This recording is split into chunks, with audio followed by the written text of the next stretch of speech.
taxe carbone, c'était pas très bien vu du point de vue du terme. En terminologie de taxe, forcément, ça pose problème. Ce qui est sûr, c'est qu'il y a d'autres pays européens, dont les pays scandinaves, qui ont testé, qui ont même mis en place cette taxe et ça fonctionne.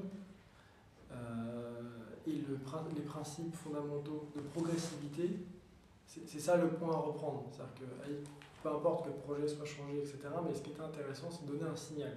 C'est ça qui va faire changer le comportement des particuliers. On ne peut pas arriver et dire aux gens, demain, vous allez payer 2 fois plus cher votre produit parce qu'il contient de l'énergie fossile. Et ça, c'est pas possible, surtout quand on est en sortie de crise. C'est un truc à casser l'argent, ça n'a pas de sens. En revanche, et c'était ça qui est malin et qu'il faut reprendre, et c'est Strauss qui a très bien fait la Suède, c'est de commencer avec un prix relativement modique, c'est-à-dire autour de entre 18 et 20 euros la tonne, et chaque année, mais d'annoncer qu'on va augmenter ce coût-là, et chaque année on augmente un peu plus.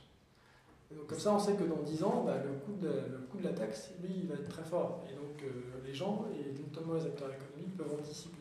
Il faut intrinsèquement que les citoyens comprennent que l'énergie va coûter plus cher. Parce qu'aujourd'hui, l'énergie ne nous coûte pas ce qu'elle devrait nous coûter. Elle n'est pas renouvelable et elle induit en matière de pollution des risques qui vont, sur l'aspect économique, coûter énormément à tout le monde. Et le rapport Stern est clair là-dessus. On est en train de parler de 5% de baisse de croissance au niveau mondial. Donc la crise économique qu'on vient de vivre là, il y a 2 ans, c'est une promenade de santé à côté de ce qu'on fait. Si on ne fait rien au niveau environnemental. C'est une promenade de santé. Donc il faut bien expliquer aux gens qu'il faut changer et que ça va coûter. Donc il ne faut pas dire aux gens ça ne va pas coûter, il faut expliquer que ça va coûter. Ça va forcément coûter.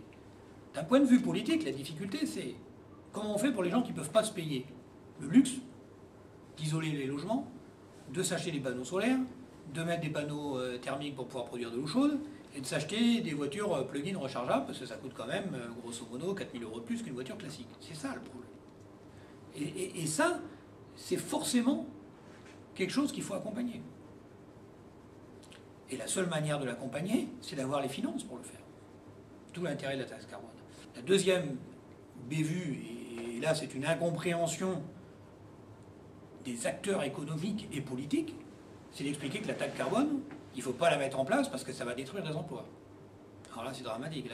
Là, ça devient franchement problématique parce que ça veut dire que les gens n'ont tout simplement pas compris. Ils n'ont pas compris que si on ne met pas en place un mécanisme de réforme de notre économie le plus vite possible, on va perdre des centaines de milliers d'emplois. Et les emplois verts, on ne les aura que si on accompagne la réorientation de l'économie par des politiques, et notamment des politiques fiscales. Et donc il faut absolument prévenir les gens qu'on va vers une économie qui est une économie post-carbone et post-pétrole, mais c'est pas pour ça qu'elle a moins d'emplois. Au contraire, je pense qu'il va y avoir plus d'emplois, mais à condition effectivement de s'y préparer. Si à l'inverse, on se prend de plein fouet l'augmentation du prix des énergies et des externalités, qui sont l'impact de ces énergies sur l'environnement, et qu'on ne s'y prépare pas d'un point de vue économique, là on va perdre des emplois. Deux postulats à dire le fait d'augmenter le prix des énergies, c'est détruire le nombre d'emplois en France. C'est faux, c'est juste infirmé par la réalité. Le nombre d'emplois dans le domaine de l'énergie, et notamment des énergies vertes, est largement plus important en Allemagne qu'en France. Et c'est lié, et c'est inhérent à une volonté forte de l'État politique allemand d'augmenter le prix de l'électricité, parce que c'est ce qu'ils ont fait, pour subventionner le développement de l'électricité verte. Donc c'est un choix. Donc, je pense que ça va redémarrer. Effectivement, si 2 ou 3 pays européens arrivent à se mettre d'accord sur des principes communs et avancer ensemble, c'est le premier axe. Et le deuxième axe, c'est si on arrive, mais c'est un autre projet en fait, bon, on l'a un peu mélangé avec le premier, si on arrive à se mettre d'accord à imposer une fiscalité écologique à l'entrée des frontières de l'Union européenne.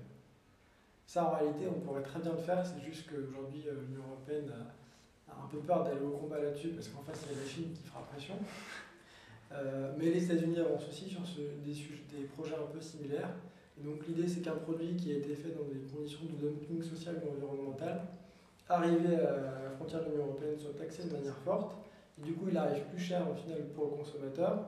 Et donc ça permet de laisser de la place à des produits nationaux européens qui, eux, sont faits dans de meilleures conditions. d'être au moins au même niveau de prix. Il n'est pas toujours en surprix et du coup, forcément, marge bénéfice.